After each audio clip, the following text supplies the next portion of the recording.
तो हेलो मेरे सभी प्यारे भाई और बहनों, आप सभी का फिर से स्वागत है मेरे चैनल पर। मेरा नाम कान्हा है और मैं आप सबका स्वागत करता हूँ। नमस्ते। तो हम इस चैनल पे मैथमेटिक्स में सेट्स नाम की टॉपिक पे बात कर रहे थे जो कि 11th ग्रेड का है। मैंने इसका पार्ट 1 भी निकाला था, अब ये पार्ट 2 निकाला है मैंने इसका, राइट। तो यदि आपने ये तो पार्ट 1 को जरूर देखें। मैं करता क्या हूँ, मेरा उद्देश्य अपनी नॉलेज को शेयर करना और या अगर किसी को इससे फायदा हो रहा है तो अच्छा है। यदि आपको लगता है कि मेरी नॉलेज में कुछ गलती है, मैं कुछ गलत बता रहा हूँ, गलत पढ़ा रहा हूँ, तो बिना गाली दिए उसको कमेंट में लिख देना, ठीक है। तो पार्ट 1 में हमने देखा था कि हम सेट को किन किन तरीके से रिप्रेजेंट करते हैं। तो एक तो हमने देखा था रोस्टर फॉर्म, सॉरी हाँ टेबुलर फॉर्म देखा था हमने। टेबुलर फॉर्म के लिए लिस्ट मेथड के लिए उसको क्या कहते थे, उसमें हम एक सेट लेते थे, सेट को हमेशा कैपिटल लेटर से रिप्रेजेंट किया जाता है। अब उस सेट के जो एलिमेंट्स है हम डायरेक्टली उनके एलिमेंट्स लिख देते थे। जैसे कि हमारे पास कोई एक सेट है ए, अब जब हम लिस्ट मेथड या टेबुलर फॉर्म का यूज करते थे तो हम ए के एलिमेंट्स को डायरेक्टली इस तरह लिख देते थे 1 2 3 4 5 6 7 8 9 10। ये तरीका होता था रोस्टर फॉर्म में, सॉरी टेबुलर फॉर्म में लिखने का, राइट, या फिर लिस्ट मेथड में। अब किसमें था ये, टेबुलर फॉर्म में लिखने का। एक तरीका और होता है रोस्टर फॉर्म, ठीक है। रोस्टर फॉर्म क्या होता है, रोस्टर फॉर्म में हम इंफॉर्मेशन देकर, ये इतनी लंबी चौड़ी चीज है, इसको लिखने की जगह थोड़ी सी चीज में अपना काम कर सकते हैं। कैसे लिख सकते हैं इसको, अब ये सेट ए है, सेट ए का सेट ए रहने दिया हमने, ठीक है। हमने क्या किया कि हमने कहा कि भाई साहब x such that x such that, इसको सच दैट से रीड किया जाएगा, ठीक है। Such that x belongs to set of natural numbers, x belongs to set of natural number, मतलब x सेट नेचुरल नंबर के सेट में आता है, ठीक है। Comma x is greater than or equal to 1 and less than or equal to 10, ठीक है। तो हमने क्या कहा इसमें कि भाई साहब कोई एलिमेंट है x, ठीक है, जो कि सेट ऑफ नेचुरल नंबर में है, ठीक है, जहां पे x या तो ग्रेटर देन है या इक्वल टू 2 है या फिर लेस देन और इक्वल टू 10 है, देखो, है ना, राइट है। हमने इसको छोटे मेथड से रिप्रेजेंट किया है, या फिर हम इसको ऐसे लिख सकते हैं, अगर आपको ये कॉम्प्लेक्स बहुत कॉम्प्लेक्स लगता है, तो हम क्या लिख सकते हैं इसको, हम लिख सकते हैं कि a equal to x such that x directly लिख सकते हो आप, x is equal to 1 to 10 या फिर फ्रॉम 1 to 10 लिख लो।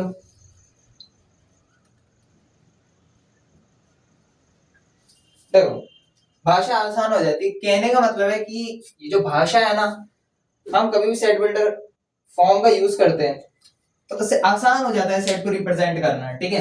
टेबुलर फॉर्म से लंबा चौड़ा होता है, ठीक? ये सेट बिल्डर फॉर्म थी और टेबुलर फॉर्म थी, ठीक है, जिसके बारे में हमने अर्लियर डिस्कस किया था, ठीक है। अब मैं आपको नोटेशन से बताने जा रहा हूँ, नोटेशंस और वेन डायग्राम और भी कई सारी चीजों के बारे में हम स्टडी करेंगे। आइए हम नोटेशंस को देखते हैं। तो मानो मैंने एक सेट लिया ए, क्या लिया मैंने, एक सेट लिया ए,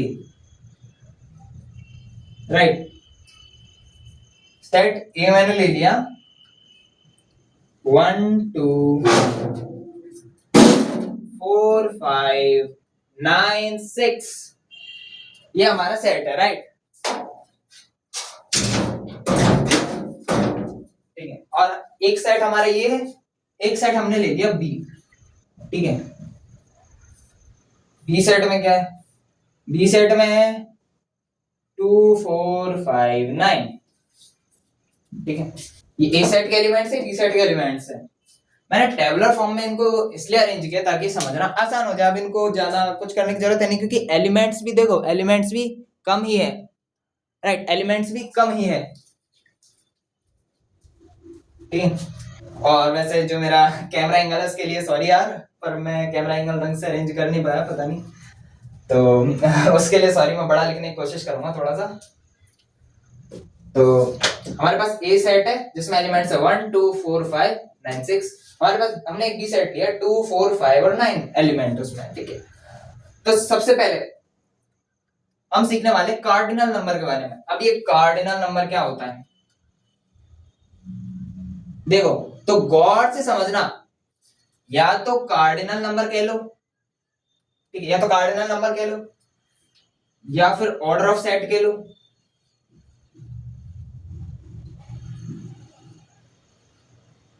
ठीक है, या फिर number of element in set कह लो, ठीक है, एक ही बात है।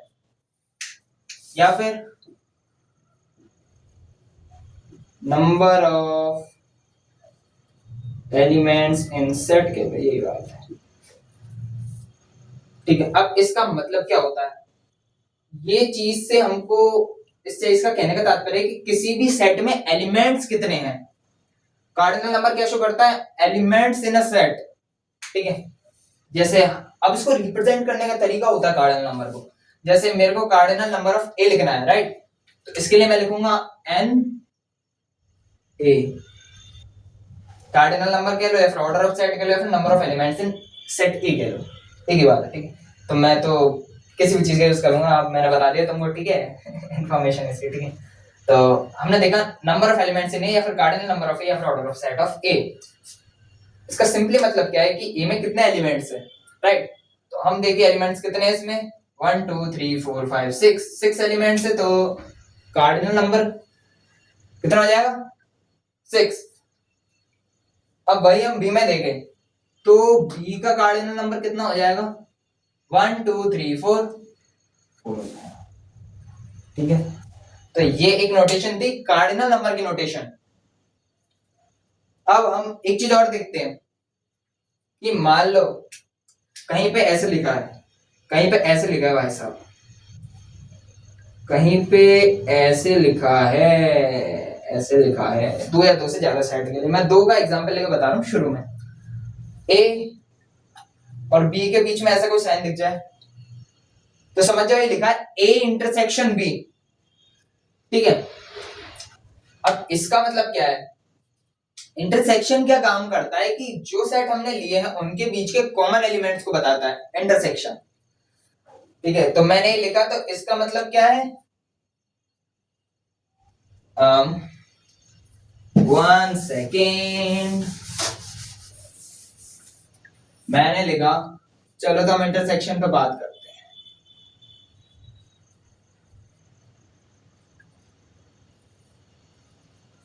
ठीक है।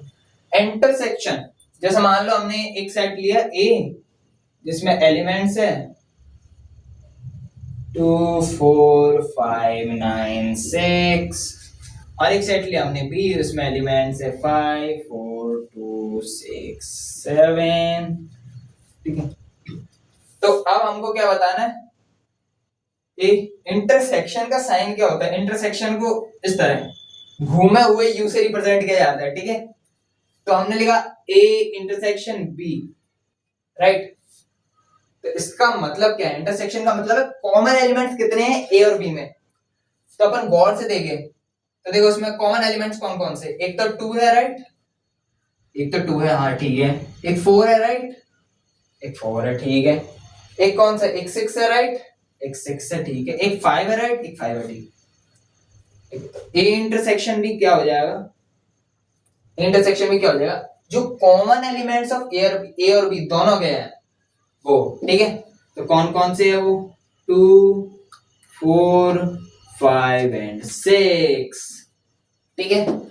और अगर हम ये कहें कि कार्डिनल नंबर या फिर number of elements in A intersection B, तो सिंपली कितने हो जाएंगे, गिन लो कितने, 4, राइट। तो 4 हो जाएगा कार्डिनल नंबर इसका, ठीक है। ऐसे ही हमें एक चीज और होती है यूनियन। क्या होती है भाई साहब, यूनियन होती है एक चीज। अब यूनियन से पहले मैं आप लोगों को एक आइडिया और देना चाहता हूं कि जो इंटरसेक्शन है इसका क्वेश्चन में किस तरह उपयोग किया जाता है, एंड लिख के दे देगा। जैसे मान लो कहीं लिखा है ए एंड बी, सवालों में इसका मोस्टली इस चीज का यूज किया जाता है, ठीक है। ए एंड बी लिखा है तो इसका सिंपली मतलब है ए इंटरसेक्शन बी, ठीक है। अब यूनियन क्या होता है, जैसे कि ये सेट हमारे पास है, यूनियन को रिप्रेजेंट करते हैं हम यू से, ऐसा कुछ सिंबल बना दो, यू टाइप का, राइट, तो हमारे यूनियन से रिप्रेजेंट हो जाएगा। तो अब हमको बताना है कि ए यूनियन बी क्या होगा, ठीक है। अब यूनियन क्या काम करता है, यूनियन मिलाने का काम करता है एक्चुअली में। अब जो कॉमन एलिमेंट्स है वो तो कॉमन रहेंगे ही, पर जो अनकॉमन एलिमेंट्स है ना उन सभी को मिला देगा। क्या रहा हूं मैं, ये बताता हूँ। देखो जैसे मैंने तुमको बताया कि 2 4 5 6 तो इसमें कॉमन एलिमेंट्स है, तो 2 4 5 6 तो 2 4 5 6 रहेगा ही। अब तुम यहाँ पे देखो तो 9 और 7 अनकॉमन एलिमेंट्स है, ठीक है, 9 और 7 अनकॉमन एलिमेंट्स है, तो 2 4 5 6 ये तो एज इट इज, जो चीज दोनों सेट में कॉमन है वो तो लिखी जाएगी, उसको कुछ नहीं करना, ठीक है ना। जो चीज दोनों सेट में कॉमन है वो लिखी जाएगी नॉर्मली, उसके साथ कोई भेदभाव नहीं करना, कोई छेड़खानी नहीं करनी, बिल्कुल तंग नहीं करना है, ठीक है, रुलाना नहीं है बच्चे को। अब देखो जो चीज अनकॉमन है, अनकॉमन क्या है, एक तो 9 है इसमें, एक 7 है इसमें, अनकॉमन है, तो हम अब ले लेंगे 9 और 7, ये हमारा यूनियन भी हो जाएगा। अब भी यदि कंफ्यूजन हो सकता है वो, तो मैं एक एग्जांपल और लेता हूं। जैसे मैंने एक सेट लिया S, ठीक है, मैंने एक सेट लिया S which is equal to 2 4 6 8 10 12, ठीक है, फिर छोटा कर लेता हूँ, 8 तक ही रख लेता हूँ, ठीक है, because we're taking only the examples, we're only taking the example, ठीक है।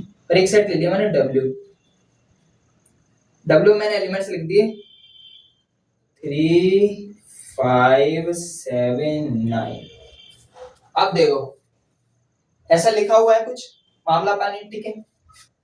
तो अब अगर हमको S यूनियन W निकालना है तो सिंपली अपन इनके एलिमेंट्स को मिला देंगे, ठीक है। तो क्या आएगा 2 3 4 5 6 7 8 9।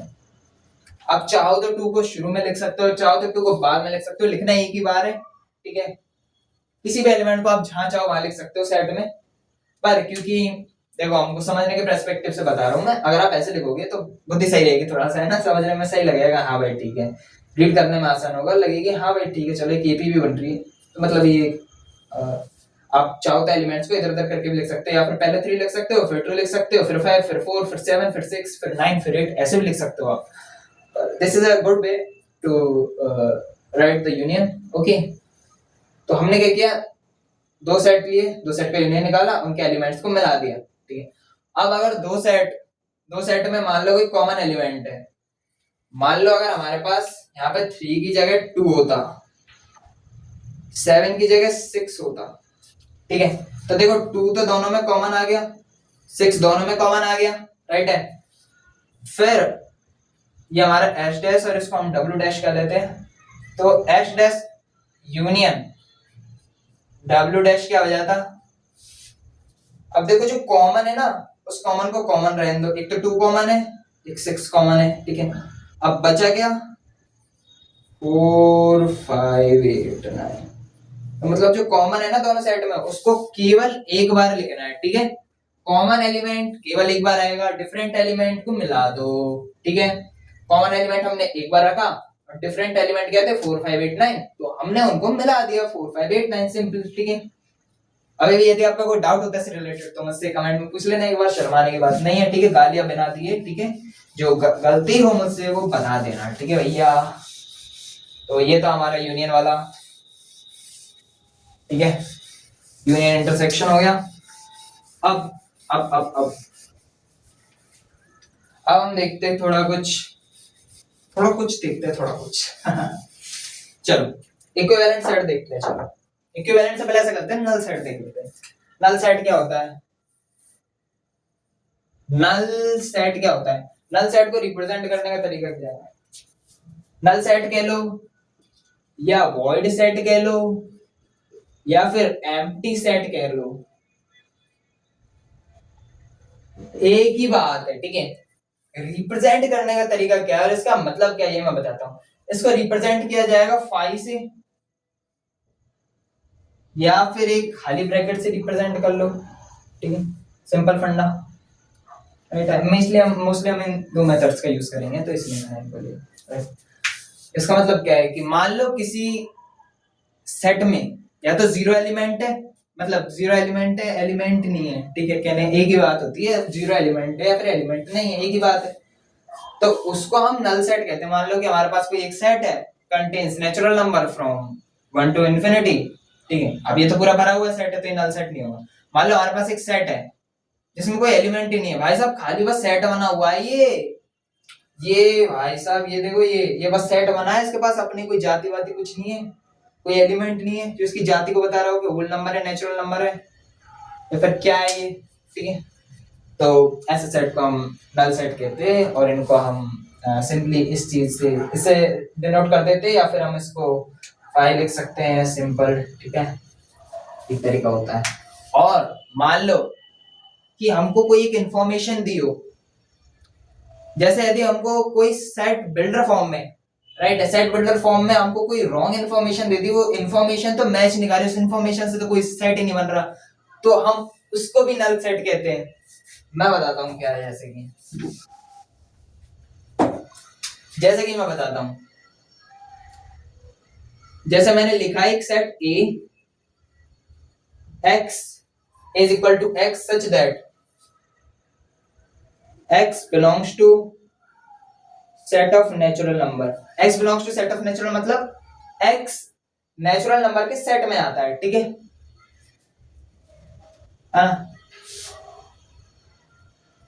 एंड एंड लिख लो, ये लिख लो, एक ही बात है, ठीक है। And x equal to and x belongs to set of whole number, ऐसा कुछ लिखा है कि मान लो x नेचुरल नंबर के सेट में भी आता है, इक्वल टू x, ये x के इक्वल है, जहां पे x से नेचुरल नंबर के सेट में आ रहा है और होल नंबर के सेट में आ रहा है, तो भैया नेचुरल नंबर और होल नंबर में तो डिफरेंस रहता है, राइट है ना। या फिर आई थिंक मैंने गलत एग्जांपल ले लिया थोड़ा सा, sorry bro, my bad my bad.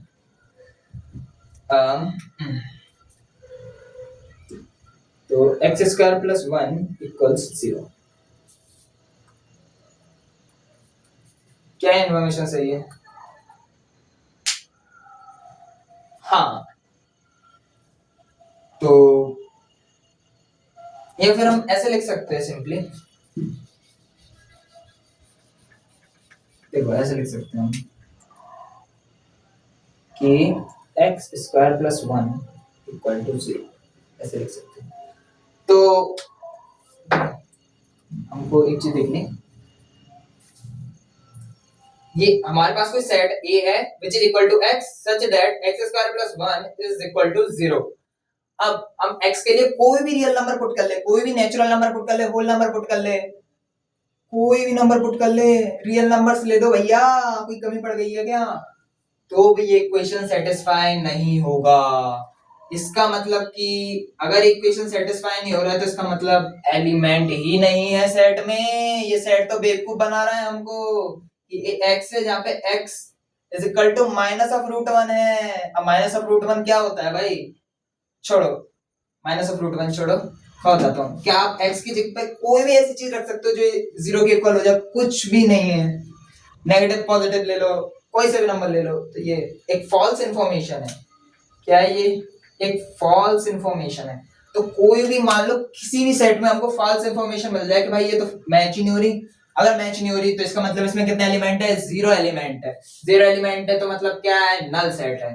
तो इससे इस चीज से हमको एक और बात पता चली कि हम कोई सेट लेते हैं, यदि वो सेट एम मतलब उस सेट में जो इंफॉर्मेशन है वो फॉल्स है, झूठी है, तो इसका मतलब है वो सेट भी एम्प्टी सेट है। तो we can say that phi is equal to a, phi equal to a मतलब null set equal to a because a में a भी null set ही है, ठीक है। अब एक सेट दूसरे सेट के इक्वल कब होता है? जब उसका सबसे पहला तो नंबर ऑफ एलिमेंट इक्वल हो जाए, ठीक है। क्या हो जाए? नंबर ऑफ एलिमेंट इक्वल हो जाए, सिंपल सी बात। सेम एलिमेंट होना चाहिए, नंबर ऑफ एलिमेंट भी सेम होना चाहिए, राइट। जैसे कि मैं आ जाता हूँ, जैसे कि तुमने एक सेट लिया ए जिसमें क्या है एलिमेंट 1 2 3, एक सेट लिया बी जिसमें भी सेम ही एलिमेंट है 1 2 3, ठीक है। तो we can say that A equal to B simply, ठीक है। तो ये फंडा रहता है नल सेट का वॉइड सेट का, नल सेट के लो वॉइड सेट के लो, एक ही बात है। इसके बाद आते हैं हम इक्विवेलेंट सेट पर, ठीक है। इक्विवेलेंट सेट पर आते हैं, चलो हो क्या है इक्विवेलेंट सेट। चलो भाई सभी क्या कर लीजिए, आ जाओ देखते हैं इसको क्या कहता गया ये। तो मान लो कोई सेट है हमारे पास,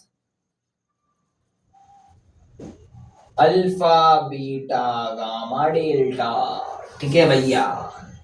एक कोई सेट है हमारे पास 2 4 8 10, गाइस इवन नंबर से प्यार है, पता नहीं कैसा प्यार है, पर ऐसे ही मन करके लिखने का तो लिख लिया मैंने, ठीक है।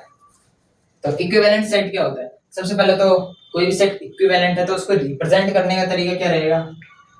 उसको अपन रिप्रेजेंट कर सकते हैं या तो इससे, इस सिंबल से a is equivalent to b, ठीक है। या फिर हम ऐसे लिख सकते हैं,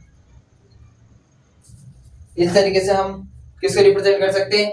इक्विवेलेंट सेट को रिप्रेजेंट कर सकते हैं। अब इसका मतलब क्या होता है? यदि number of element in a is equal to number of element in b, ठीक है, तो कहेंगे हम इनका इक्विवेलेंट सेट है ये। जरूरी नहीं है कि जो, देखो ये बात की कोई दिक्कत नहीं है कि अगर ए के एलिमेंट बी के एलिमेंट के इक्वल होने चाहिए, कतई नहीं हो, अपन को कोई दिक्कत नहीं है, ठीक है। ए के एलिमेंट अगर बी के एलिमेंट के इक्वल नहीं है तो कोई दिक्कत नहीं है, चलेगा। पर number of element in A या फिर cardinal number of A, cardinal number of B या फिर number of element in B के इक्वल होना चाहिए, ये हमारा मेन पर्पस है। एलिमेंट सेम होना बिल्कुल जरूरी नहीं है, नहीं होंगे तो भी सही, हो तो भी सही, कार्डिनल नंबर इक्वल होना जरूरी है, तभी ये इक्विवेलेंट सेट कहलाएगा, ठीक है। तो कैसा है? अगर cardinal number of a equal to cardinal number of b, then we can say that a is equivalent to b, ठीक है भैया। a is equivalent to b। दूसरा क्या होता है? एक होता है डिसजॉइंट सेट, डिसजॉइंट सेट भैया इसका काम क्या है? डिसजॉइंट सेट का मतलब है कि दो सेट जैसे ए बी, अगर इन दोनों में कोई भी एलिमेंट कॉमन नहीं है, जैसे कि हमने जो एग्जांपल लिया उससे हमको दिख रहा है, मान लो हमने कोई दो सेट लिए, उस दोनों सेटों के, उन दोनों सेटों में कोई भी कॉमन एलिमेंट नहीं है, तो उनको हम कहेंगे डिसजॉइंट सेट। अगर कॉमन है तो हम इसको इंटरसेक्शन से लिख सकते हैं, ठीक है। अगर डिसजॉइंट है, डिसजॉइंट का मतलब है दोनों सेट में कोई एलिमेंट कॉमन नहीं होगा। जैसे कि हम यहाँ पे देखें, ए में एलिमेंट, एक में ए जो सेट है उसमें एलिमेंट है अल्फा बीटा गामा डेल्टा, और बी जो एलिमेंट, बी जो सेट है उसमें एलिमेंट्स है 2 4 8 10, ठीक है। अब हम इसमें आराम से देख सकते हैं कि इसमें किस, इसका एलिमेंट इसके एलिमेंट की इक्वल नहीं है, कोई सा भी एलिमेंट उठा लो कॉमन ही नहीं है कुछ भी। तो हम कह सकते हैं कि A and B are disjoint set, ठीक है। A and B are disjoint set, ठीक है। ये होता है डिसजॉइंट सेट का फंडा, ठीक है। अब एक और होता है पावर सेट। क्या होता है? एक पावर सेट होता है, आओ उस पे भी बात करते हैं, आओ आओ आओ पावर सेट देखते हैं, चलिए। पावर सेट क्या होता है?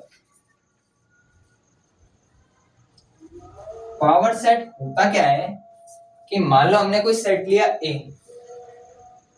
ए में एलिमेंट्स है x, y, z।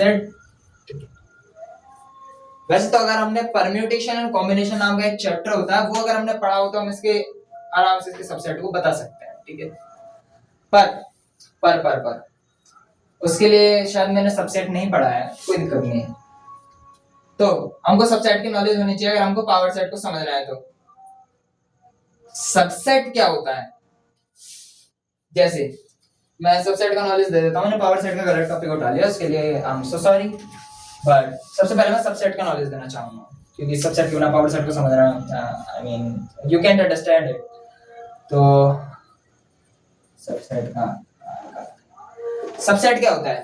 जैसे मान लो कोई सेट ए है, उसमें किसी स्कूल के सारे बच्चे हैं, मान लो हमने ले लिया हार्वर्ड यूनिवर्सिटी ले ली, मानो हमने, ठीक है, हार्वर्ड यूनिवर्सिटी के सारे छात्र, ठीक है, ठीक है, ठीक है, ठीक है, ये वर्ड छोड़ो, ये भी कॉम्प्लेक्स हो जाएगा। मैं किसी स्कूल के सारे छात्र मान लेता हूँ, SCHWL, स्कूल के सारे छात्र, ठीक है। और बी को हमने मान लिया students in class 9, student studying in class 9, ठीक है, फिर स्टूडेंट इन क्लास 9, एक ही बात है, ठीक है। नहीं, स्टडिंग और इसमें फर्क होता है, क्योंकि हो सकता है कि बच्चे पढ़ नहीं रहे हो, 9th में होगा, जबकि स्टडिंग का मतलब पढ़ रहे हैं, ठीक है। तो अब देखो SCHWL स्कूल, हाँ, तो अब देखो, ये देखो, एक चीज बताता हूं, कभी भी एक होता है यूनिवर्सल सेट। यूनिवर्सल सेट का मतलब क्या होता है? जिसमें सारे एलिमेंट्स होते हैं, ठीक है। जैसे हम किन्हीं भी दो सेट को कंपेयर कर रहे हैं, मैं एग्जांपल देके बताता हूं, जैसे हम किसी भी दो सेट को कंपेयर कर रहे हैं, किन्हीं भी दो सेट को कंपेयर कर रहे हैं, तो उसमें ये लिख के रखने वाली बात है, यूनिवर्सल सेट क्या होगा? बड़े एलिमेंट के सारे एलिमेंट्स, जैसे जो सॉरी बड़े एलिमेंट नहीं, बड़े सेट के सारे एलिमेंट्स। जैसे मान लो ए में बड़ा सेट है ए, जैसे कि हम यहाँ पे देख सकते हैं बड़ा सेट है ए, तो हम कहेंगे ए यूनिवर्स है, क्योंकि बी में तो स्टूडेंट स्कूल के सिर्फ 9वीं क्लास के बच्चे हैं, इसमें इससे ज्यादा बच्चे, मतलब कि ये यूनिवर्स है, ठीक है। दोनों को कंपेयर करें तो ये यूनिवर्स है, ठीक है। अब देखो मैं बताता हूँ कि ये यूनिवर्स हो गया, तो ये यूनिवर्स सेट का फंडा है, यूनिवर्सल सेट का फंडा। वेन डायग्राम की जो हम स्टडी करेंगे, उससे हमको और अच्छे से ये चीज सीखने को मिलेगी, ठीक है।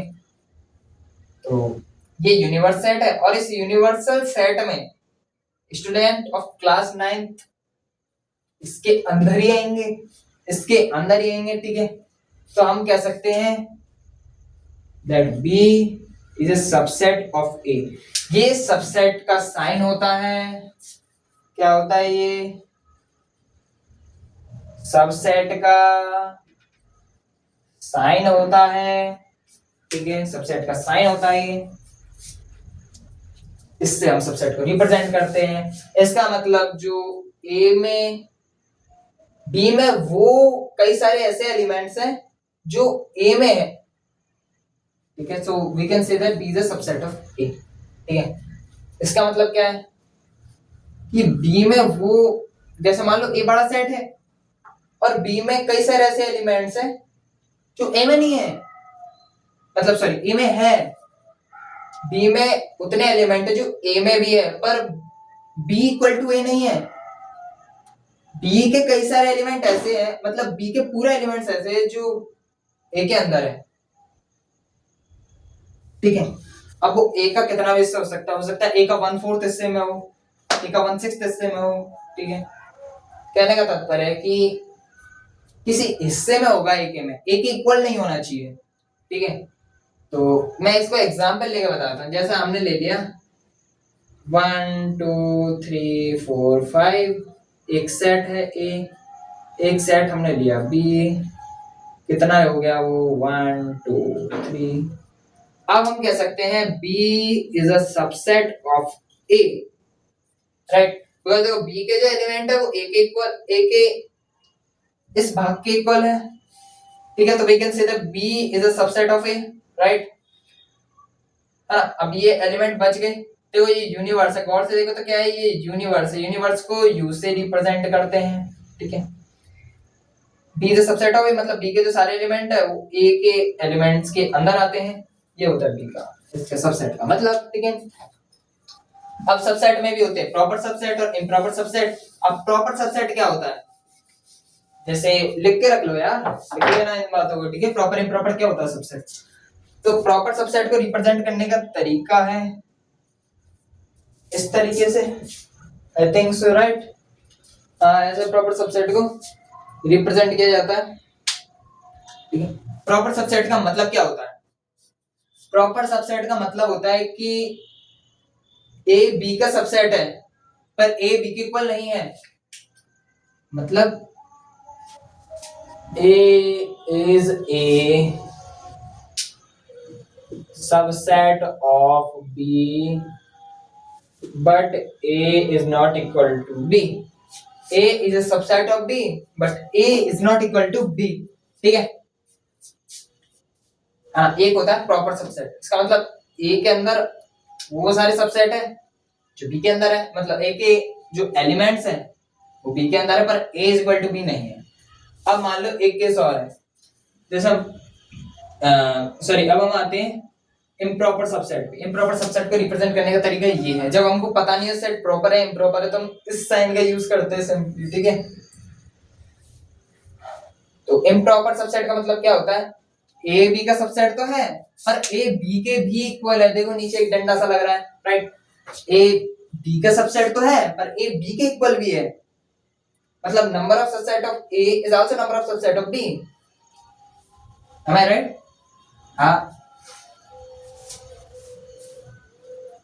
ये भी कहने का तरीका है कि number of subset of A is also number of subset of B, या फिर number of element of A is also equal to number of elements in B, ठीक है। ये होता है प्रॉपर और इम्प्रॉपर सबसेट।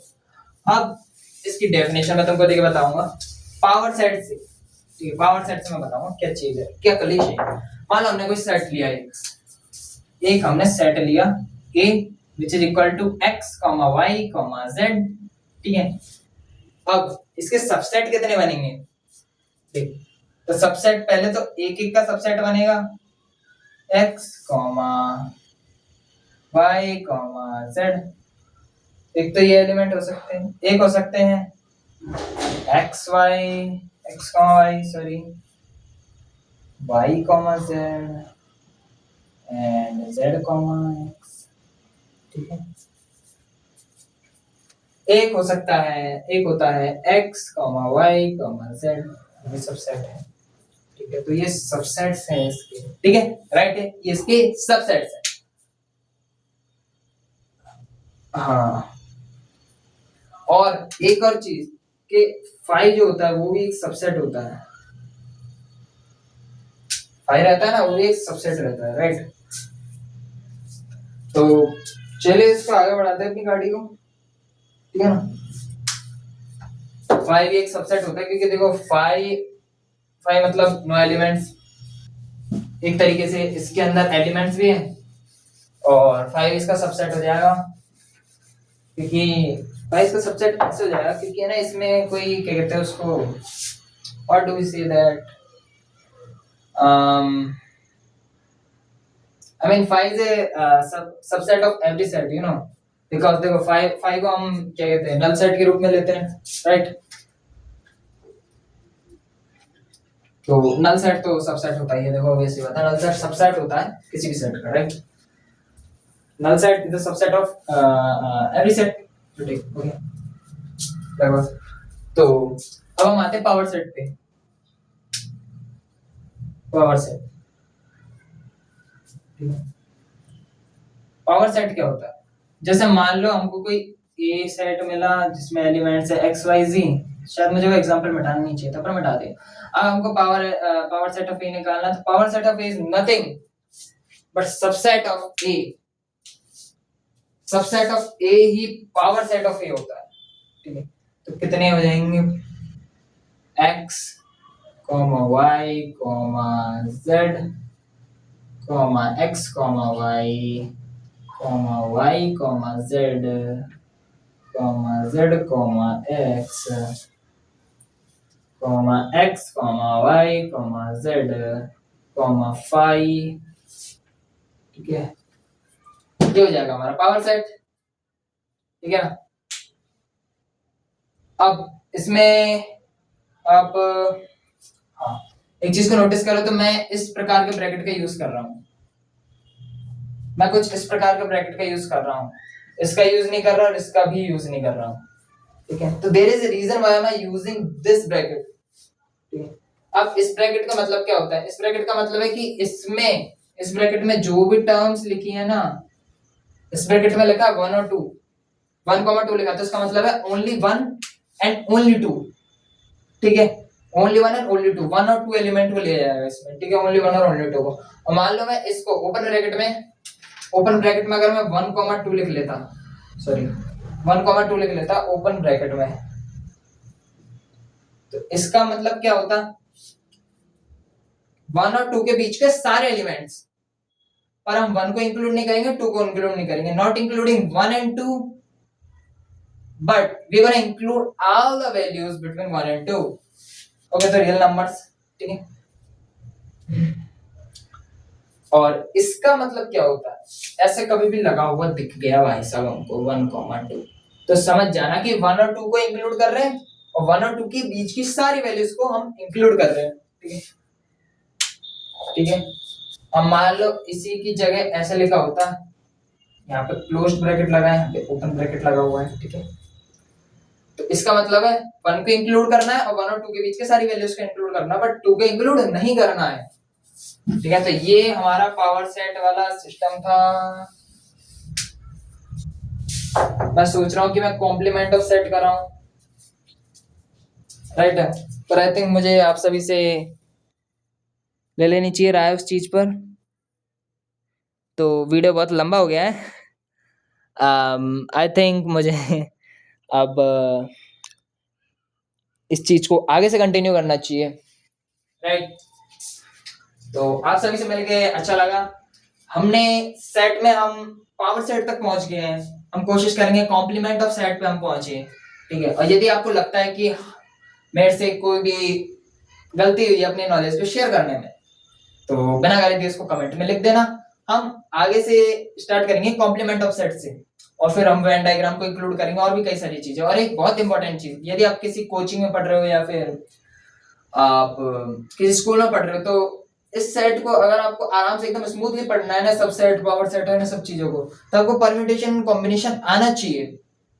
एक टॉपिक होता है परम्यूटेशन कॉम्बिनेशन, बहुत इंपॉर्टेंट टॉपिक होता है, ये आपको आना चाहिए। ठीक है, मतलब number of permutations, number of combinations कितने हो रहे हैं, इस चीज के बारे में हमको नॉलेज मिलती है इस टॉपिक से। ठीक है, तो अगर हमको पता होता कि परम्यूटेशन और कॉम्बिनेशन क्या है, तो हम सब सेट को आराम से निकाल सकते थे। ठीक है, तो ये हमारा वीडियो था। आप सभी का ये वीडियो देखने के लिए, मेरी नॉलेज को भापने के लिए बहुत बहुत धन्यवाद।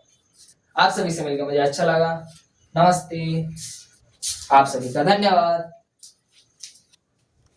तो मिलते हैं अगली वीडियो में, तब तक के लिए बाय बाय।